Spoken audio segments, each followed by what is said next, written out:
Hi, my name is Dr. Barry Treisman, and today we're going to talk about enhancing your immunity. So one of the things that we want to do is we want to make sure that we decrease our exposure. And the CDC has excellent resources on their website. Here is one of their pages that we should all visit and revisit. So how does COVID-19 spread? So there's two modes. There's going to be person-to-person spread and spread from a contact of an object. So the person-to-person spread is the one we think that is the most common. And between two people who are less than 6 feet, and that's why we have the 6-foot rule, and it's generally going to be through respiratory droplets. If that person sneezes or coughs, that's going to make that even more prominent. And then if they land in your mouth, your eyes, or on your hands, and then you touch your mouth, your hands, your eyes, your nose, then you have a significant chance of infecting yourself. And then spread from contamination of contact of an area. If I touch something and I'm contaminated, and then you touch something, and then you go and you touch your eyes, your nose, your mouth, and if I left some of the virus pieces, then you could infect yourself. And then the other question that happens is, when is someone going to be more or less contagious if they have it? And it is thought right now that if you are sick, you are at your most contagious a few days before and a few days afterwards. But there is some information saying that there may be more than a few days before where you can be passing on the virus to somebody. So the death rate we think is about 1.4%, but the jury's definitely still out on that. The normal flu, just to put that in context, is 0.1%. So that's 14 times the normal rate, which is enormous.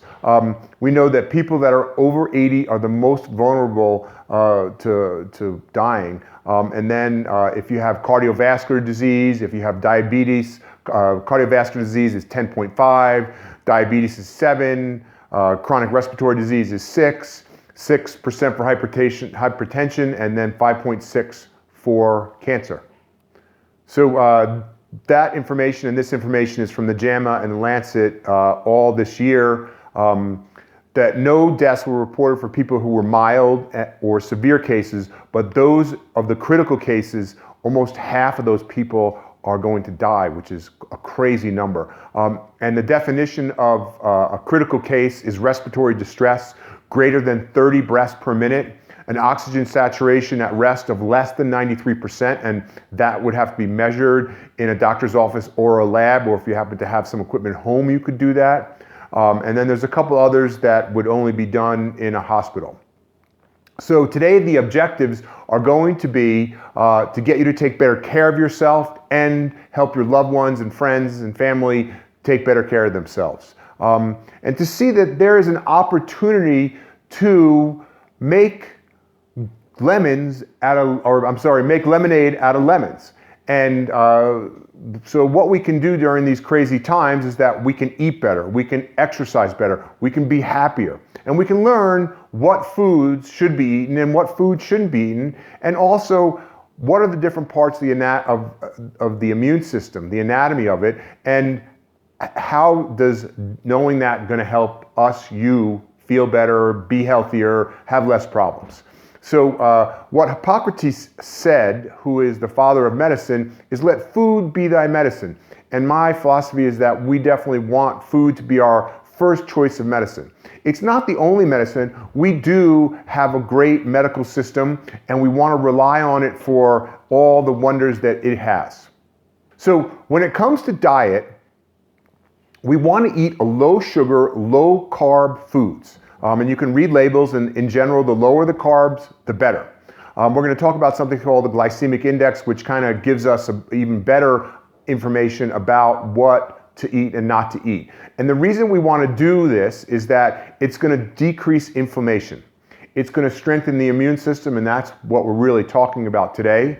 It's going to put less stress in the body, and stress, whether it be psychological, physical, chemical, is going to make us more susceptible to any illness. So we want to try and have less stress. And the general idea is that if you can pick it, you should eat it. And if you read the ingredients, and we're going to read a couple ingredient labels, the less, the better. So what should we be eating? Green leafy vegetables, raw or cooked. Fruits, citrus fruits and berries, strawberries, blueberries, all those guys are going to be the really good fruits for us. We want to eat lots of beans, sweet potatoes, nuts and seeds, fatty fish, and one of my favorite and one of the best for us is wild salmon. Lean proteins, and we want to use herbs and spices as much as we can. Questionable foods are going to be whole grains because sometimes they're good for us. We in general eat too many. And then high glycemic fruits like pineapple. And we're going to talk about the glycemic index a little bit more in a moment. What to avoid? White bread or flour, absolutely. Refined sugars, you've got to read labels and you got to know what they're called. And we'll have a list of those for you coming up. Sugary drinks, even juices. In general, if you drink something like orange juice, it should be watered down. 50% water, 50% juice. And then packaged snacks. They're just junk. Chips, pretzels, potato chips, all that kind of stuff. So here, what we have here is a graph showing us the level of activity of neutrophils. And neutrophils are one of our white blood cells that are one of our superheroes when it comes to our immune system. And what they do is they go around and they eat bad cells and they keep us healthy.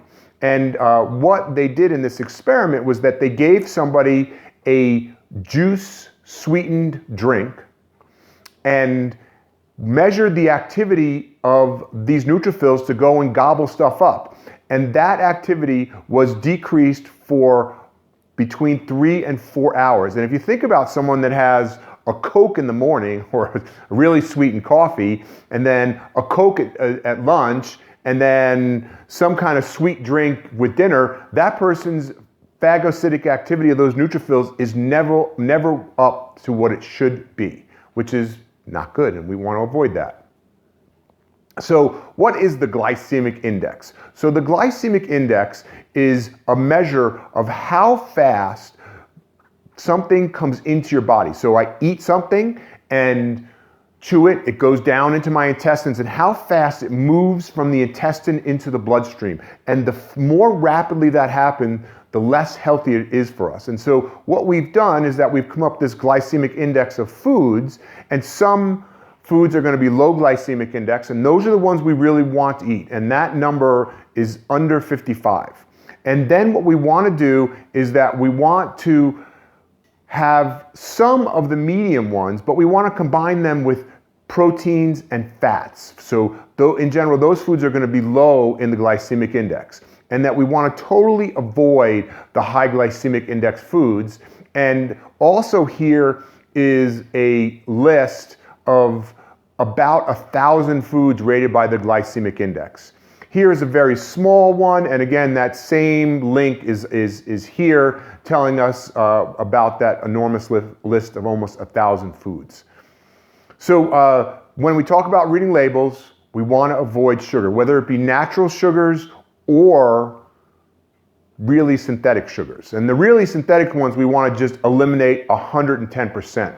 Things like high fructose corn syrup, just any kind of corn syrup, any of those guys is really, really bad. Grape sugar. And then there's good ones for us, or sort of good ones for us, like agave nectar, that you just want to use a little bit. In general, we need to get more used to eating foods that aren't so sweet.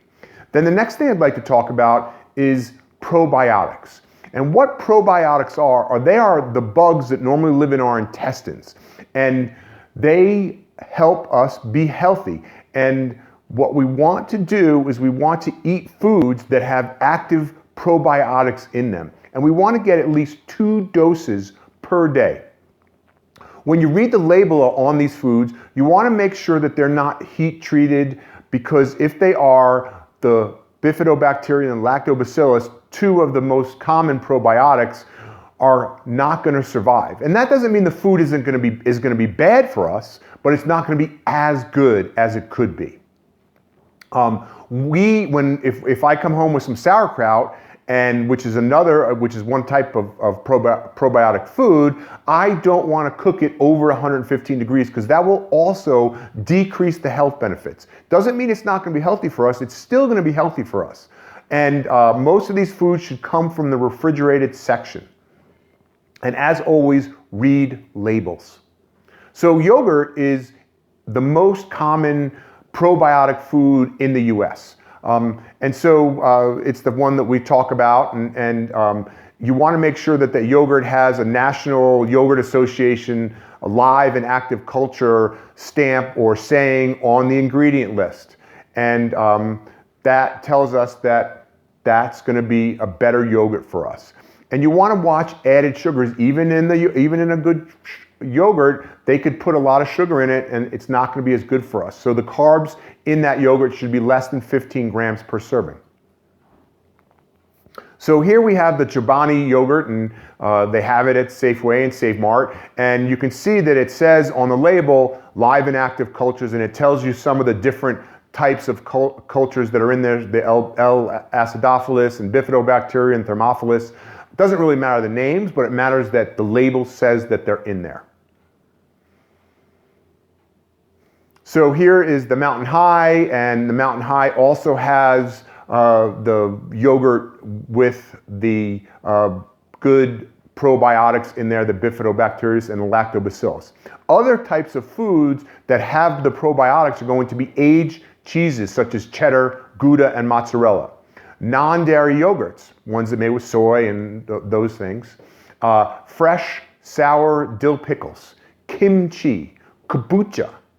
And kombucha is a tea, and kimchi is a Korean coleslaw-like product that's a bit spicy. I think it's awesome.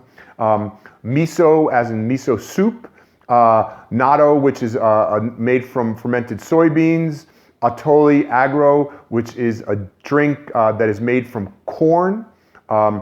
Sauerkraut. Kefir, which is a dairy drink. Tempeh, and water-brined olives. You just want to watch out for how much sodium is in olives because there can be a lot.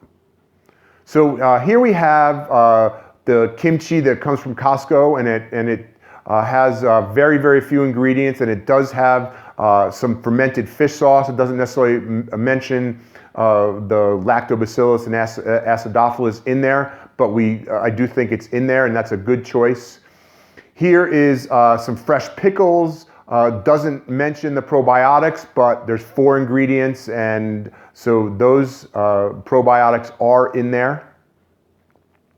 Here we have the Alive and Well brand of olives, and this brand is a nice brand, and they take good quality of things, and there are probiotics in here, and it mentions it on the label. Here is kefir, the dairy drink, and it says live and active cultures on that label. And then we have sauerkraut from Trader Joe's with very few ingredients: cabbage, Persian cucumbers, sea salt, and garlic. And it doesn't say it has the probiotics in it, but it does. It says raw and fermented on the label. I actually called Trader Joe's, and I'm waiting for a call back to tell me that it has in there. So the next thing I'd like to talk about is our personal health history and our family history, because these give us an enormous amount of information about what's going on in our body. So if you have any endocrine disorders, a history, or a family history, or a personal history of any of these things, so endocrine disorders, diabetes, cardiovascular disease, lung disease, seasonal affective disorder, stress, anxiety, depression, digestive disturbances, pain, and fatigue, we want to look deeper into those problems and see if we can get you healthier, less likely to get another more significant problem. And we can do that through your history, we can do that through blood work, we can kind of look at all those different things. So when it comes to lab work, I think that we should all get a basic kind of check on our health. And that should include what's called a complete blood count, or we abbreviated as CBC, and it tells us about white blood cells and red blood cells. A chemistry panel, which is going to tell us about blood sugar and cholesterol and kidney enzymes and liver enzymes. Something called a C-reactive protein, abbreviated CRP, and it's going to be a marker of inflammation. A hormone called DHEA. Another inflammation marker called ESR, or erythrocyte sedimentation rate. homocysteine, which tells us about our B vitamins, and then vitamin D. So what does our immune system do? It's going to identify and protect our cells, our organs. It's going to decide if things are food or if things are foe. It's going to look at nutrients and decide where they need to go. It's going to find and remove cancer cells and virus-infected cells and parasites and abnormal particles and chemicals, bad nutrients in abnormal cells. Here are the 5 different types of white blood cells: monocytes, eosinophils, basophils, lymphocytes, and neutrophils. And we already talked about the neutrophils in that sugar bar graph that showed us that when we eat too much sugar, our neutrophil ability to engulf and gobble up all the bad guys decreases, and we don't want that to happen. So we gotta, again, decrease the sugar intake. They're our powerhouses, our superheroes in our immune system. So when it comes to the immune system, one of the questions is, where does it live in the body? And the intestines is where about 70% of our immune system lives. And the reason that is because we eat 600 pounds of food in a year. Some of us a little more, some of us a little less. And then the second biggest site is the respiratory tract, because we take 7 million breaths per day, and the respiratory tract is also going to include the mouth, the nose, the lungs, the throat, all that kind of stuff.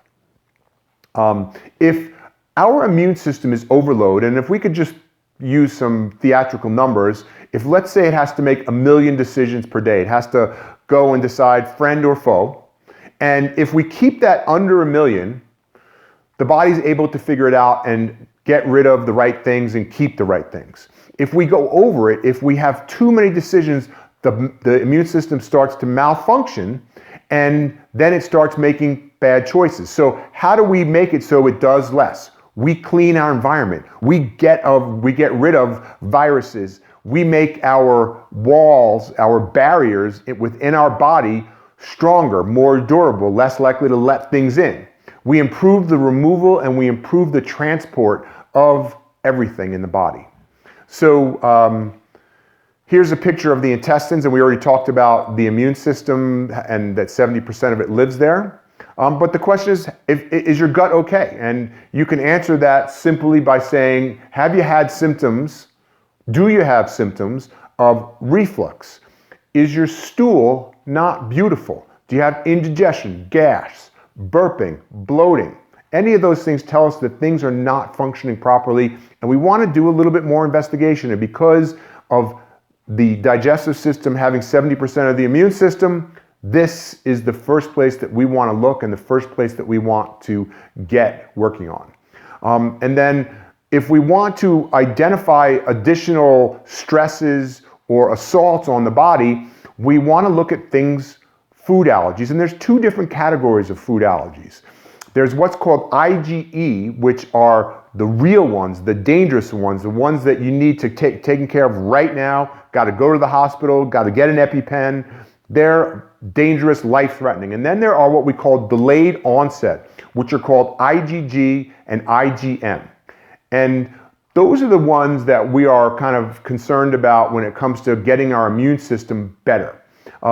And they generally take 48 to 72 hours to have an effect. So sometimes if we eat something over and over again, many times in a day or a week, we might be having a continuous allergic reaction that we think is just how things are. And we need to remove those things from the body, and then all of a sudden that goes away and the immune system functions better and the whole body functions better. Some other symptoms that could come from these delayed onset is that if we have cravings, if our metabolism's slow, if we're tired, if you get mentally fatigued or fogged, if you have water retention. So what you want to do is you want to ask yourself 3 things. What is your favorite food? Is anybody in your family allergic to something? What is it? And then I can absolutely not be allergic to. And if you answer those questions, those things are the most likely things that you are going to be allergic to. So here is an example of a food allergy test, and we can either do this through blood or saliva, and we can give you a rating of green being foods that you're not reactive to at all, yellow, little reactive, orange, moderately reactive, or red, very reactive. And we categorize them visually so you can say, okay, I know that I need to stay away from the red 100%. And then the yellows, if you really take good care of yourself, you can periodically eat them. And the oranges, it depends on your individual fortitude and how strong your immune system is and how healthy you are, whether you can do the orange ones once in a while or not. The most common food allergies are dairy, wheat, corn, chocolate, and soy. And when we do a removal, instead of doing a blood test or a salivary test, we can just do a removal. And when you do that, it needs to be an absolute 100%. You can't have even a smidge of any of these guys, and it needs to be for probably a week to see if you're going to improve or not. Then the next thing is the lungs, and we talked about that the coronavirus is a lung respiratory disease, and so the healthier our lungs are, the better we can deal with having any kind of a problem. So the cleaner our environment is. Again, we got to wash things, we got to not be sneezing on people or not get sneezed on. But it's also about chemicals and other things that are in the air, and that we want to decrease our exposure to that. And the place that we have the most control over is our bedroom. And the bedroom is the place where we can get a HEPA filter so it cleans things at night. Make sure all the chemicals are out of there. Make sure that we have hyperallergenic bedding. And just keep it super clean so we have less exposure for that 8 hours that we sleep. The immune load we kind of talked about, airborne particles, bacteria, dander, tobacco, smoke or fumes. If your heating in your house is not good enough, where you don't have enough fresh air, particles from household chemicals, there could be pesticides, all that kind of stuff. And then how humid is our environment? In Truckee, we live in the desert. We get 300 inches of snow or whatever we hope for every year. And, but it's super, super dry. And the dryness has an effect on our health. One of the things that we can do is that we can add a humidifier to our environment. And that is going to make it so our mucous membranes are going to be healthier. And you do want to make sure that your humidifier is clean, because you could be spreading junk into the air with a dirty humidifier. And the other thing about humidity, when we talk about respiratory disorders and respiratory diseases, is that in general, low humidity makes it so that when we emit droplets out of our mouth and nose, that they can stay in the air longer because of how light they become. As opposed to high humidity areas, they tend to precipitate out. And so humidity might be healthy for us in those two respects. And then there's how is our general hydration. One of the formulas that we as the medical profession have come up with is that you want to take your weight and divide it in half, and that's the number of ounces that you should consume per day. So 200 pounds, that means I need to drink 100 ounces of water, 8-ounce glass, 12 8-ounce glasses. And I want to increase that if I am being active. If I'm out there, if I'm skiing, if I'm riding my bike, if I'm running, if I'm hiking, if I'm working in the yard in general, I need to increase those. There is no evidence that exists that tells us that hydration is better for our immune system. But if you ask any experts, they know that hydrated people, or they think that hydrated people, like the common cold, you're going to do better if you're hydrated. And those experts are generally going to be doctors and moms. So stay hydrated. And again, we want to decrease what's coming in. And as per the CDC, we want to wash and disinfect our world. And that's one way to decrease it. We want to increase our digestive competence. And by eating well and eating in nice places and eating probiotics, we're going to get a better, more healthy digestive system. By cleaning up our respiratory environment, we're going to do it by removing those food allergies. So when it comes to specific supplements, we're going to talk about a couple. The first one we're going to talk about is selenium. And selenium is a trace mineral, and it's very important for immune and thyroid health. And Brazil nuts are the big daddy. They contain 540 micrograms per ounce. And here is my friend, the Brazilian nut seller, with a bag full of Brazil nuts. And then yellowfin tuna also has a good amount, as well as sardines, oysters, halibut in their 3-ounce servings. The next supplement that I'd like to talk about is vitamin A. And vitamin A is a fat-soluble vitamin, so we do have to be a little bit cautious about it because we can overdose on it, but not really from eating food, but from taking a supplement itself. So king mackerel has 388 micrograms per 3-ounce serving. Salmon's high, goat cheese, Limburger cheese, cheddar, Roquefort, those are all okay sources. And if you want to add it to your diet, there's a group of people that we have to be extra careful with.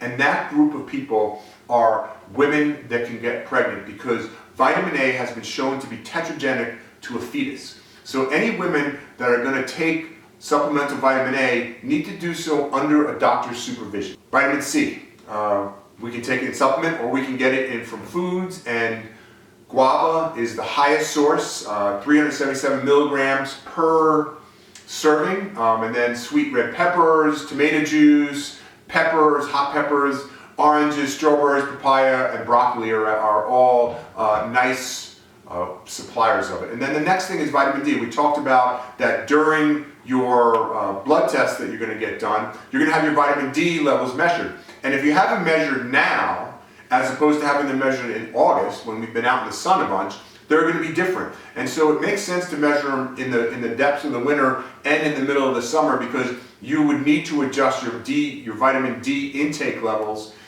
as in supplementation so that you don't have too much of it. And that's because the more sun exposure we get, the more we make vitamin D. Mushrooms, especially shiitake and maitake mushrooms, are immune enhancers, and we should try and put those into our diet as much as possible. We can put them in soups, we can put them on a pizza. They're wonderful and they're tasty, and we just got to get used to them. And they're small guys, so you can hide them in different places. So sleep is okay. Sleep is super important. Poor sleep has been linked to heart disease and diabetes. We need to get at least 8 hours, and if you get less than 8, you're more likely to get a cold, and there is some good scientific evidence about that. We want to go to sleep at regular times. We want to sleep in a quiet, dark place and cool. It should take about 5 to 15 minutes for you to fall asleep.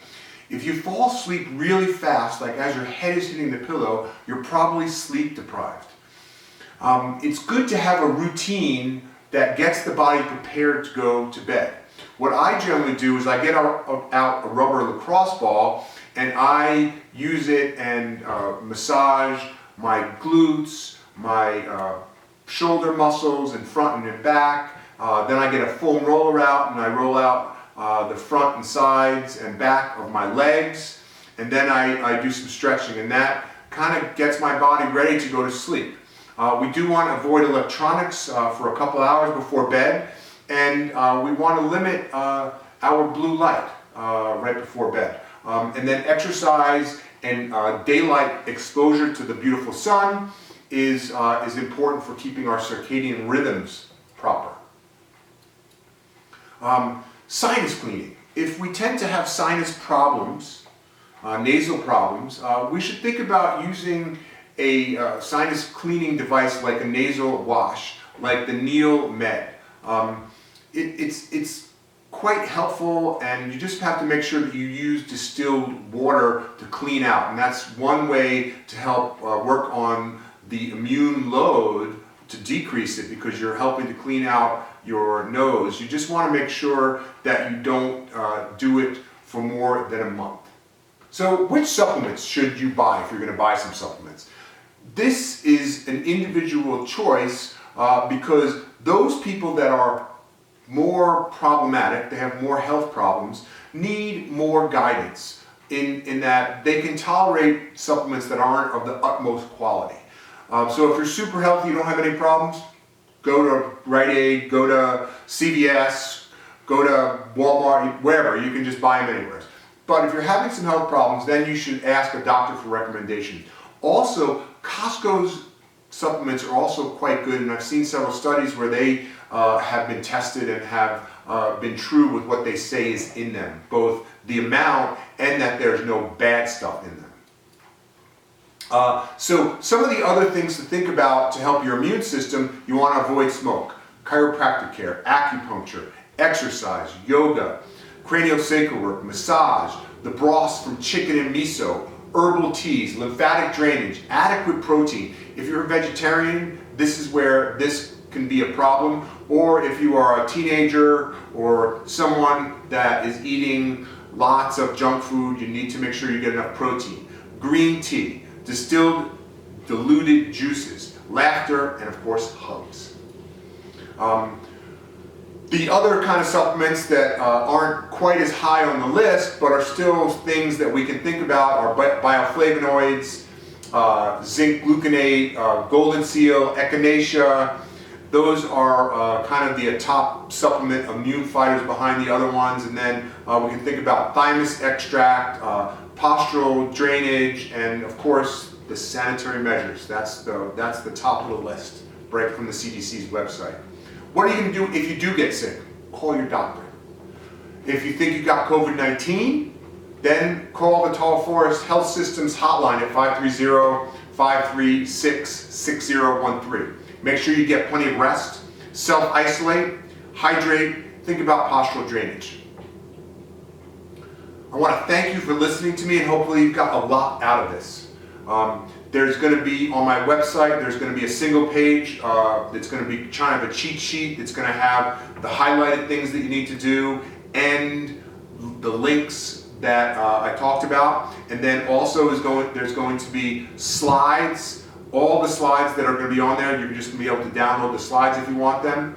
And if you have any other questions or anything, give me a call, 530-550-1688, or go to my website, truckeychiropractor.com.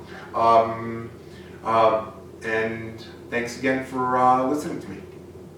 Bye.